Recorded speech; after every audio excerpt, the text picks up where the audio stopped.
Selamat datang teman-teman di channel saya Crypto.com, dan pada kesempatan kali ini saya ingin bahas mengenai Gitcoin Passport Point, di mana di sini saya punya sekitar 22,92 Gitcoin Passport Point. Ini sudah lebih dari cukup untuk menyelesaikan task yang diminta oleh Zcash maupun Verax dari Linea. Untuk teman-teman yang bertanya gimana caranya mendapatkan poin tambahan, itu bisa dari Gitcoin Staking, kemudian dari INS. INS ini adalah Ethereum Name Service, kemudian ada di Holims. Nah, untuk di sini ini NFT holder, kemudian ada INS. Sebaiknya teman-teman tidak usah dulu membeli NFT, melainkan selesaikan saja INS, maka nanti teman-teman akan mendapatkan NFT. Nah, untuk di NFT ini adalah teman-teman minimal punya satu NFT di Ethereum Wallet atau ERC20. Nah, untuk di INS sendiri nanti setelah menyelesaikan INS, maka teman-teman akan mendapatkan satu NFT. Jadi bisa menyelesaikan dua-duanya satu kali dengan hanya membeli INS. Untuk INS sendiri, kita akan cek berapa biayanya untuk pembelian INS. Kita langsung ke INS, kemudian kita pilih di bagian sini.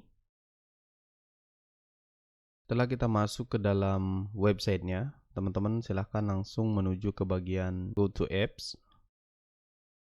Nah, untuk di sini teman-teman silahkan memasukkan nama INS yang ingin dibeli. Untuk saya sendiri sudah selesai ya. Kalau tinggal beli seperti itu, kemudian yang available tinggal dipilih saja, nanti tinggal melakukan pembayaran seperti itu. Ini untuk biaya 1 years atau 1 tahun registrasi, biayanya sekitar 0,00022. Total dengan estimasi totalnya adalah 0,0086 ETH. Ingat ya, ini adalah jaringan ERC20. Jadi namanya nanti akan diganti .eth ya. Sama di sini saya punya untuk Crypto.com, ada di bagian ini. Kemudian di sini lakukan connect wallet. Kemudian lakukan pembayaran nantinya menggunakan ERC20. Di sini ada pilihan menggunakan apa? Menggunakan credit card juga bisa, Ethereum juga bisa. Terus kemudian jangan lupa centang di bagian sini. Ini nanti akan digunakan use as a primary name, di mana akan digunakan untuk nama utama di wallet kita. Setiap transaksinya, semua transaksi di Ethereum akan menggunakan INS ini. Dan biaya sendiri akan berkurang sesuai dengan giveaways. Jika ini hari Minggu, maka harganya cukup murah ya. Terkadang kalau di hari Senin, Selasa itu harganya bisa sampai 0,01 ETH. Ingat sekali lagi, ini adalah ETH ERC20. Untuk saya sendiri sudah punya ya name service-nya di sini. Ini adalah experience di 10 bulan. Nah, setelah melakukan pembelian di sini, teman-teman kembali ke bagian INS, terus kemudian lakukan verifikasi di bagian ini. Setelah selesai melakukan verifikasi, akan mendapatkan sekitar 2 poin. Kemudian lakukan verifikasi lagi di NFT holder, akan mendapatkan poin 0,71.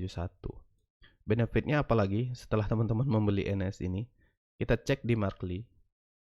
Untuk di Merkle sendiri, ini adalah tax. Ini adalah tax untuk Zcash era, di mana di sini juga di mainnet INS holder juga diminta. Itu saya sudah centang di sini. Nah, jadi di sini untuk mainnet balance, teman-teman harus punya 0,005 minimal untuk Ethereum ERC20. Itu akan centang juga di sini. Nah, kalau kita melihat di ke belakang, kebanyakan orang yang tidak eligible biasanya tidak ada transaksi di ERC20 atau di jaringan Ethereum mainnet mereka. Untuk wallet saya sendiri, untuk di sini saya sudah bertransaksi sekitar 78 transaksi di jaringan Ethereum mainnet. Teman-teman bisa cek wallet teman-teman di bagian etherscan.io, kemudian cek di sini untuk first TXN atau TX pertama kali itu saya di 1195 hari. Jadi wallet saya ini sudah umurnya hampir 3 tahun, dan di wallet utama saya itu ada sekitar 4 tahunan untuk ERC20-nya. Kemudian di sini last TXN itu ada di sekitar 3 hari yang lalu ya. Untuk teman-teman silahkan demi keamanan walletnya, silahkan lakukan deposit di wallet ERC20 minimal 0,005 untuk yang ngikutin airdrop dari Zcash supaya dapat centang nanti di sini. Ini adalah checker.merkle. Ini adalah TX yang belum saya selesaikan kalau yang bolong-bolong ini. Mungkin teman-teman udah pada tahu ya. Nah, mungkin pembahasannya untuk ini udah selesai ya untuk NS. Selanjutnya kita ke bagian di Holims. Nah, di sini dapatnya 5 poin teman-teman ya. Teman-teman silahkan ke bagian, kan klik di bagian ini. Terus kemudian masuk min your holo unknown. Setelah itu teman-teman lakukan connect wallet. Di sini lakukan MetaMask. Oke, untuk di sini pilih saja di bagian Veri. Nah, untuk di sini teman-teman bisa memilih Government ID. Di sini pakainya KTP. Tinggal klik saja, terus kemudian Continue.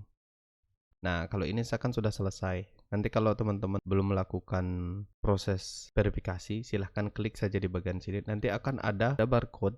Silahkan di-scan saja menggunakan HP-nya. Nanti di sana akan langsung masuk ke website. Setelah masuk ke website, teman-teman siapkan KTP, kemudian difoto KTP-nya, terus dikirim. Setelah semua prosesnya selesai di bagian ini, dan setelah itu silahkan melakukan pembayaran. Ada pilihan pembayaran menggunakan Ethereum, menggunakan Avalanche, menggunakan BNB. Saya sarankan menggunakan Ethereum supaya nanti jaringannya untuk NFT-nya akan masuk ke Ethereum.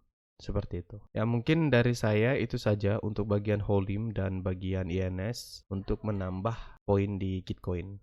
Terus ada yang nanya mengenai Gitcoin staking. Di bagian sini Gitcoin staking, teman-teman silahkan langsung ke bagian stake Gitcoin ini ya.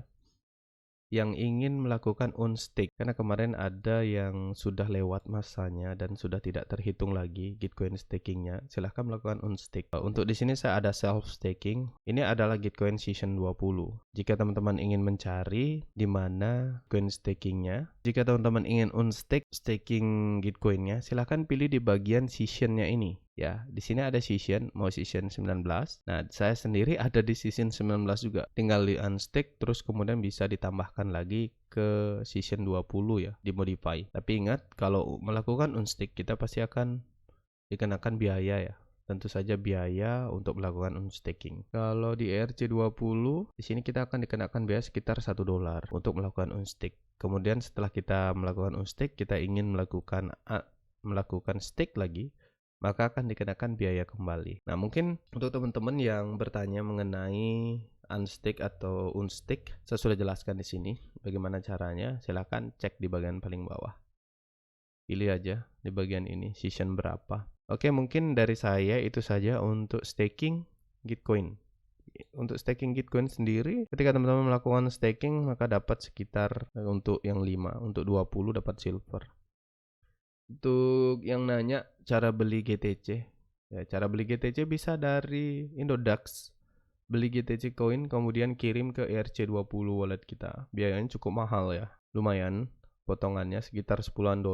Terus kemudian di staking, dapatnya cuma sedikit. Saran saya sih bisa menggunakan Holim atau Trustla Labs. Teman-teman bisa cek sendiri ya. Oke, mungkin dari saya itu saja untuk teman-teman semuanya.